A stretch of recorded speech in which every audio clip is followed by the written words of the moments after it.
There are moments on live television that stop everyone in the room cold. Not because of a big win, not because of a shocking answer, but because something deeply human and deeply wrong just played out in front of the whole world. What happened on this particular episode of Family Feud started as an ordinary Tuesday afternoon in the studio. Two families, bright lights, Steve Harvey in his sharpest suit.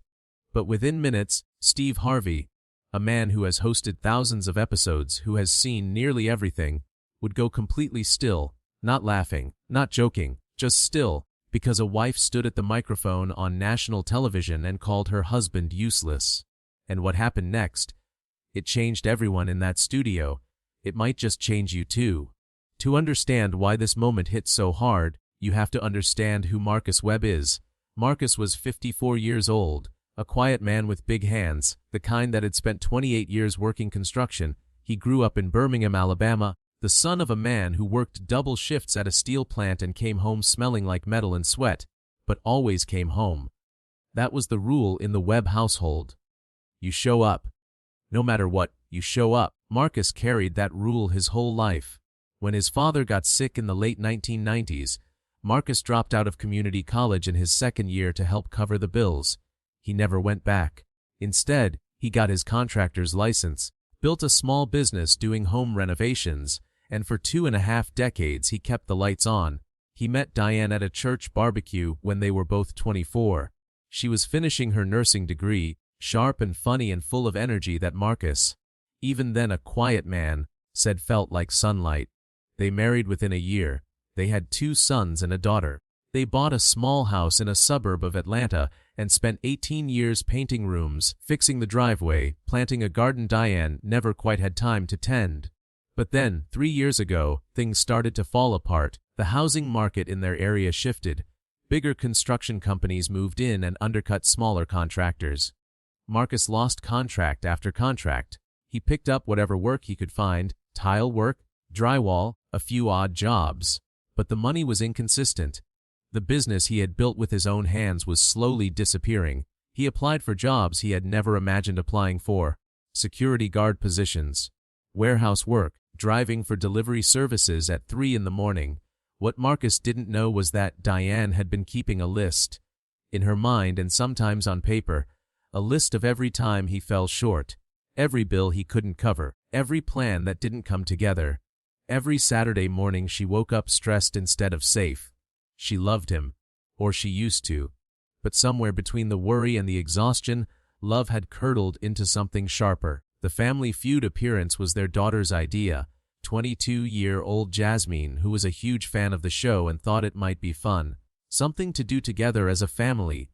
Something light. Marcus had hesitated. He wasn't a spotlight kind of man. But Diane had pushed. "It'll be good for us," she said. "Let's just go and have fun." Marcus believed her. He should not have. The Webb family arrived at the Family Feud studio on a warm Wednesday morning. Marcus, Diane, their 2 sons Darnell and Kevin, and their daughter Jasmine. They were competing against the OK for Family, a lively group from Houston, Texas. The energy in the studio was cheerful. Everyone was laughing, getting their makeup touched up, learning the rules. Marcus sat quietly in the green room, tying and retying his tie. He had not worn a tie in 2 years. Jasmine noticed and fixed it for him without saying a word. Just smoothed it down and gave his arm a quick squeeze. "You okay, Dad?" she asked. "I'm fine," Marcus said. "Just ready to win us some money." He smiled when he said it, but his hands were still. The main game started well enough. Steve Harvey worked the room the way he always does. Easy jokes, exaggerated reactions, that slow walk across the stage like he owns every inch of it. The Webb family was competitive. They were loud in all the right moments. Marcus, though quieter than his sons, answered his questions solidly. He wasn't flashy, but he was steady. He kept the family in the game. They won. The Webb family beat the Okafor family and moved to fast money with a real shot at $20,000. That should have been a happy moment, and for about 30 seconds it was. Before fast money, Steve does what he always does. He talks to the family. He asks about them. It's the part of the show that most people love, the real conversations, the little windows into people's actual lives. Steve turned to Diane first. She was the most animated person on stage. Bright smile, bright dress, clearly comfortable in front of the camera. "Tell me about your family," Steve said. Diane launched in confidently. She talked about her nursing career, her kids, her pride in Jasmine's college graduation. The audience liked her. She had natural warmth and humor. Then Steve asked the question that probably seemed simple to him. "And what does your husband do for work?" The studio was warm. The lights were bright, and Diane paused just a half-second too long. "Well," she said, her voice shifting into something that was almost a laugh but not quite. "He's supposed to be a contractor. But honestly, right now, he's not doing much of anything." The audience gave a polite, uncertain chuckle, the kind that happens when nobody knows if something is a joke yet. Steve raised an eyebrow. He kept his smile, but his eyes moved to Marcus. Marcus was still standing at the podium. His expression had not changed, but something behind his eyes had gone quiet. Steve, ever the professional, tried to move the moment along gently. "Well, he got y'all here and y'all just won the game, so he did something right." "That was the kids," Diane said, still smiling, still using that tone, the one that women use when they have been saying something in private for a long time and a camera has finally given them permission to say it out loud. Marcus just stood there. He's been standing there for about 3 years now. This time, the audience did not laugh.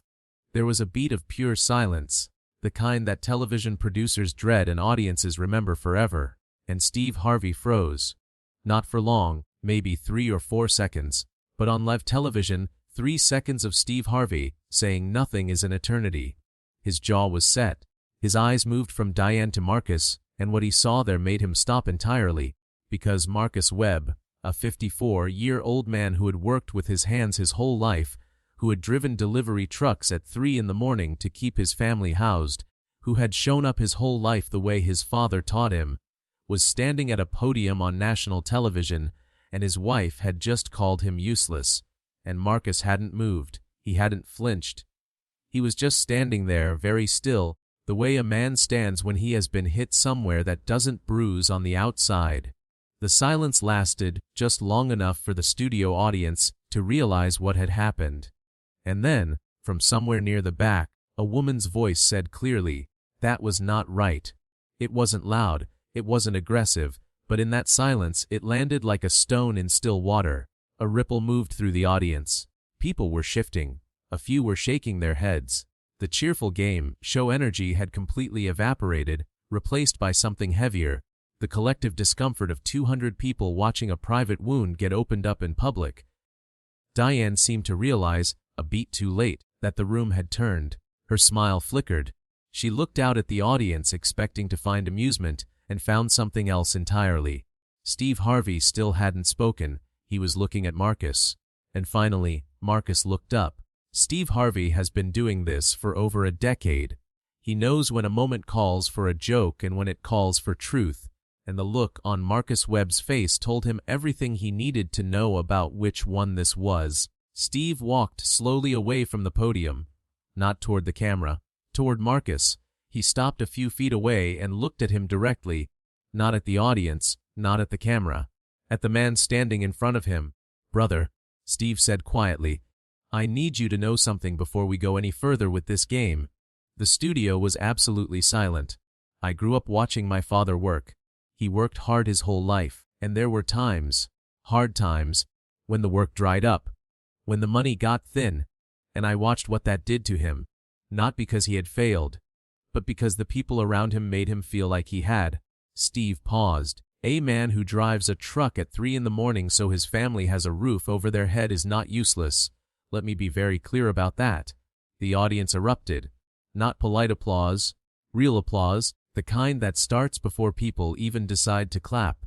Diane had gone still. Steve turned to Marcus and asked, simply, "You want to say something?" Marcus was quiet for a moment. He looked down at his hands, those big, work-worn hands, and then he looked back up.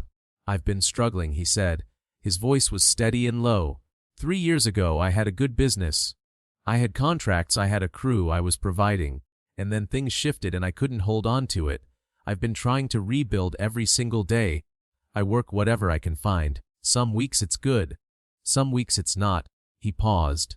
I know I haven't been the provider I was. I know that's been hard on my family. But I have never, not one day, stopped trying." He looked at his daughter Jasmine, who was quietly crying at the end of the stage. "My dad told me a man shows up. Even when it's hard, even when it hurts. You show up, and I have shown up every single day. I may not have always had enough to bring home, but I showed up." The audience was on their feet. Steve Harvey had tears in his eyes. What happened next was not scripted. Nobody planned it. But the best moments on television never are.